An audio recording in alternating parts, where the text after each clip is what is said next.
Hello, YouTube. We are back with another Lord of the Rings online dungeon guide. This time we are looking at the Dark Delvings challenge mode. This is probably the hardest dungeon that exists within Moria. So I know it's a dungeon that people have been definitely looking forward to see a bit of a guide on. I totally forgot to hit the record button on the first boss. My apologies for that. However, the first boss isn't the issue in this dungeon. The first boss is incredibly easy. You're on a platform. There's 4 crystals, kind of in like a diamond shape or a square shape, depending on the way that you're standing. The entire group can just put their back up against a crystal and then kill the boss that way. Once the light is turned on, at a certain point, the boss will destroy the crystal, and you just move crystal to crystal, keeping your back up, because if you get knocked off, then you get knocked into things hanging from the ceiling that spawn worms, and then you got to crawl your way back up the platform. But it's not hard. It's very similar to this boss in that the second boss here also has the 4 crystals. But yeah, so there's 4 crystals in the first boss room. Keep your back up against it. You can kill the boss with the lights on, with the lights off. Doesn't matter. That boss doesn't have a massive difficulty ceiling to it.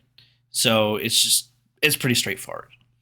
Very similar to the first boss. There's just these 4 or 5 crystals, and you can fight the boss in the light or in the darkness, depending on if you fight the boss in the light all the time or in the darkness all the time. Different things will happen. The boss has a buff, as you can see, that is...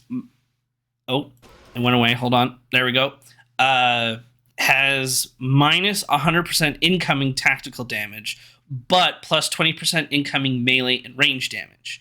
So, as a lore master in this scenario, I'm not going to do any kind of real damage. But champion, mariner, hunter, captain, etc., they're going to do a lot more damage. And that's why you can do... Basically, what you kind of want to do is kind of look at your group and just decide what's the easiest way to go about it. So like we essentially fight the boss in the darkness the entire time. It doesn't really it doesn't cause us any complications, but you can easily also just fight the boss in the light by clicking on the crystals and turning on the light, and then the buff kind of like swaps or is different.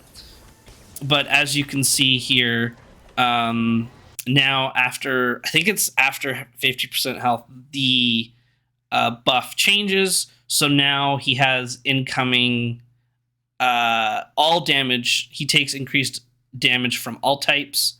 The light, I think if I remember right, the light just makes it so that the boss deals less damage and kind of negates some of his like abilities or something like that, and that all classes can damage him for neutral amounts, but not the increased amounts, like not plus 20%, but he also doesn't have the reduced 100%. That's kind of how it's supposed to work, but sometimes it gets a little bit buggy because the boss is like kind of in the light, but not in the light. Moving from crystal to crystal can just cause some weird coding issues, but regardless, we never turned on this crystal, and we killed the boss just fine. And eventually I could do damage. So there isn't really much of a challenge to go in that fight. But here's the big one. And this is the tough one that this is where this dungeon becomes the hardest fight in probably the game right now, in terms of the dungeons and completing this challenge. So the challenge to the dungeon is, so there's crystals in the final boss room here. There's I think this one has 3 crystals. The challenge here is to not turn on the crystals. Turning on the crystals makes it again so that the boss does less damage, has less abilities, doesn't get as many buffs, all that good stuff. So you have to fight the boss in the dark to complete the challenge. But what makes this fight a little bit harder is the mechanics that the boss does. So, first off, there's ads. Kill the ads as soon as they come up, because they actually will do some crazy damage to your healers if you're not careful. Then what happens... Oh, I think that may have been it. There's going to be a yell. So did you see that yell? And now how everyone's health is kind of below, like at or below 50%. This is a fight where you need a good amount of health. If you do this fight with no tactical mitigations and you're kind of under like 3.5k, 3k health, you will probably just get one shot. This is a fight that requires you to be geared. That's just the way it is. Some fights are not like that. This is a fight where you need to be geared. Very similar to Forges of Khazad-dûm in that that's that third boss that does those big explosions and stuff. If you aren't careful, they can one-shot you. This is a very similar thing. This boss can one-shot you. Now, after the scream, the boss has a reflect, and I'm going to see, was I smart enough to... There we go. Great. I was smart enough to do that. So after that big scream and the AoE damage and everyone kind of gets knocked down to 50% health, at the like half a second after that scream, the boss puts up a reflect. So on melee skill, tactical skill, range skill, negate 100% damage and reflect 75% of shadow damage. So what happens is that now the negate 100% damage doesn't work. What it used to do is the boss would actually take 0 damage, but then just reflect all the damage back onto you. But now what happens is that you can still technically do damage to the boss. You don't do a whole lot. Like 100, 896, like there's still some damage that goes through. It's not a whole lot, but it's still some. But that 75% still gets reflected back onto you. So if I hit a boss for 1,000 damage, I'm going to take 75%. I'm going to take 750 damage back in return. So the buff lasts for 30 seconds. It's incredibly long, and you don't do damage. That's it. You see, when this buff pops up, it's this little shadow, right? This little shadowy person, bleeding ears. When that buff comes up, don't do damage. That's all it is. So, right, I'm doing damage here to showcase like the reflex and stuff. Reflect went away. I can now do damage. It's fine. There's an interrupt that can happen that the tank can do. Now you can go about doing the fight as normal. Now the only reason why this fight sucks is because of that reflect. And because of there's the yell, right? We'll go back 10 seconds. So the yell happens right here. The boss is kind of like, we take a massive chunk of damage, and now just as this animation ends, the reflect is going to pop up. Animation ends, there's the reflect right there, the shadow reflect. So those two mechanics, because one, you're already at half health in most cases, and two, the reflect pops up. If you're not quick enough, you end up doing a massive ability, you're at half health, and now you've just killed yourself with the reflect. And that's what makes this boss hard. And it's also what makes the boss incredibly long, because now essentially every 30 seconds, you have to stop doing damage for 30 seconds. So you're only really doing damage for 30 seconds, but only every minute. Or every minute you're doing 30 seconds of damage and 30 seconds of no damage. So It just makes this fight really slow. And if you don't, like I mentioned before, if you don't have any, if you don't have a lot of health, and the healers aren't able to keep up with you, then you eventually just die to that AoE shout before. Now, there is a way to kind of avoid the reflect, and we try to do it here in this example. If you time a conjunction or a fellowship maneuver at the point of the yell, just as he's about to do the reflect, so we'll try that again. You'll see the fellowship maneuver pop up. Oh, I apparently put it in, I don't know how I did that, but I managed to put it in a slow motion. So that'll be great. I don't know how long this is going to take, though. But, so he's going to yell. And then as he yells, the reflect is going to happen. How did I manage to do that? I didn't even know that was the thing I could do on this playback. How long is it? It should be here.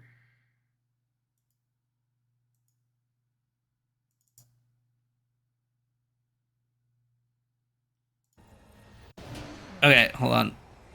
Oh. Okay, go back a little bit more.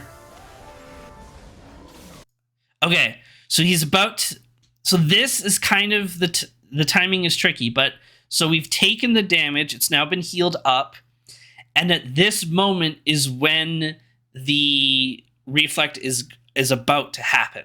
So if you were to use and if you were a burglar, or in our case we have a guardian, I think maybe Brawler can do one. There's a couple of classes that can pop a fellowship maneuver, or in other words, some people call it a conjunction, the CJs.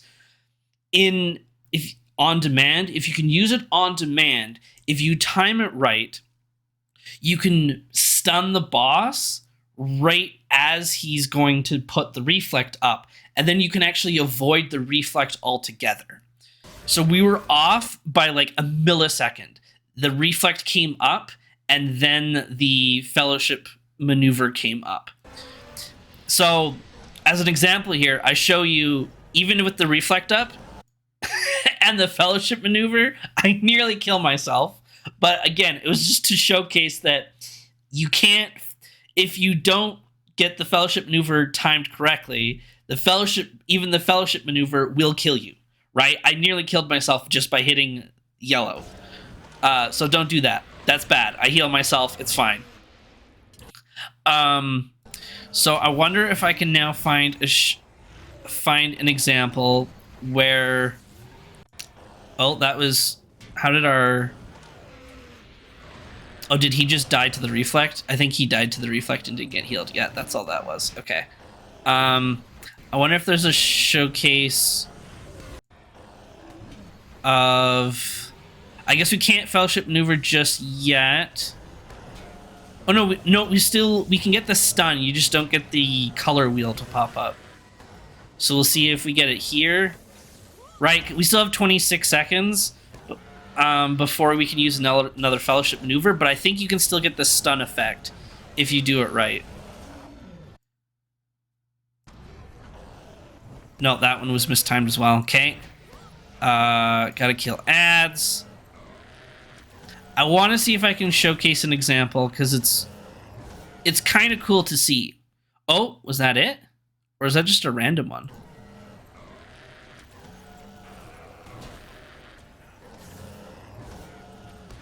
That may have been a random one. We'll see what happens. No, the yell and the reflex still happened. Yeah, so that time he was too early. Actually, I think he got the timing near the end. Did I even... Oh, I may have stopped recording there, because this fight is super long. Did we get it there? The reflect ends, and then the fellowship maneuver happens, doesn't it? Yeah, okay. Well, regardless, if you time that is a way to avoid the mechanic. Is you can just time your fellowship maneuver right as the yell. It does take, it's tricky, it's not easy, but essentially what'll happen is there's the yell, and then so you're all at half health, and then just as that animation ends, you now get the reflect. And this is funny because I cancel my ends go to war. But that's the entire fight.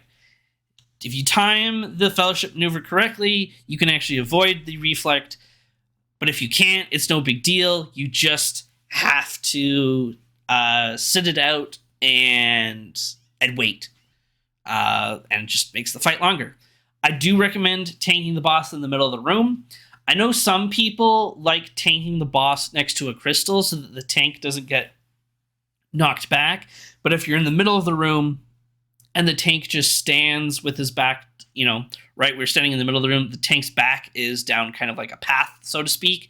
The tank isn't going to get knocked off, so they're fine. Is it annoying? Sure, yes.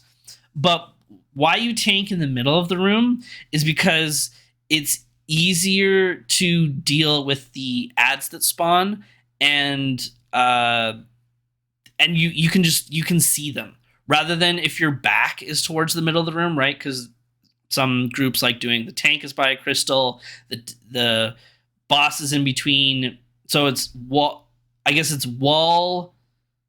tank, boss, crystal, or it's crystal, tank, boss, and then the rest of the group. Regardless, the rest of the group's back is to the middle of the room. That just makes it harder to see the ads. And so that when they spawn, they start rushing in, and then they start targeting the healer, and then the healer can die, and then when the healer dies, then all of a sudden, when the shout happens and everyone's at half health, they don't get that healed up right away, and then they just slowly die that way. So it's easier if you tank the boss in the middle of the room and just have the tank deal with the knockback in his own way, so that the rest of the group can deal with the ads that spawn on the outsides. Because you can look around, right? I'm panning my camera around, see, oh, there's no ads. Okay, we're good. I just sit here and wait. It gives you something to do while the reflex up. So yeah, that's this boss, and that's the Dark Delving. Incredibly hard, just because of the damage that happens. You do need to be geared for it. But there are some workarounds. It just takes some patience, some practice, and some gear. But it can be done. So thank you very much for watching. I hope you found this helpful. We now have I think we have 2 dungeons left to do. So hopefully I can get those done soon and make a video out of them for you guys. But yeah, I do also have a kind of like a hidden options or an unknown settings video that I'm working on slowly, that kind of it's options in the game that the game doesn't tell you about, that actually weaken your performance, like as an actual, like, playing your character more optimally, that these settings kind of make happen. So if these settings are off, you actually do less damage, or your job as a healer or in doing interrupting is actually harder. But with these settings turned on, doing damage, interrupting, healing, all that good stuff is actually easier. And it's kind of silly that the game doesn't tell you about it. But yeah, so I'm working on a video for that. So that'll be next on the list, kind of in between all of these dungeon videos and the class guides. I have a Guardian class guide coming out, and then I think I can do a Runekeeper one, and I'm just going to do it off of the main servers, but I'll do it kind of through the perspective of being level 60. So I'll just explain, like, yes, you can see that I have all these legacies, but at level 60 you only have 4, so these are the 4 that you can use for legendary weapons. The virtues will still be the same, and I'll just show you the specific trait points that you only have access to 42 trait points, so these are the 42 points you'll spend. So that's what's being worked on in the future. But yeah, thanks for watching, and I'll see you all in the next video. Bye-bye.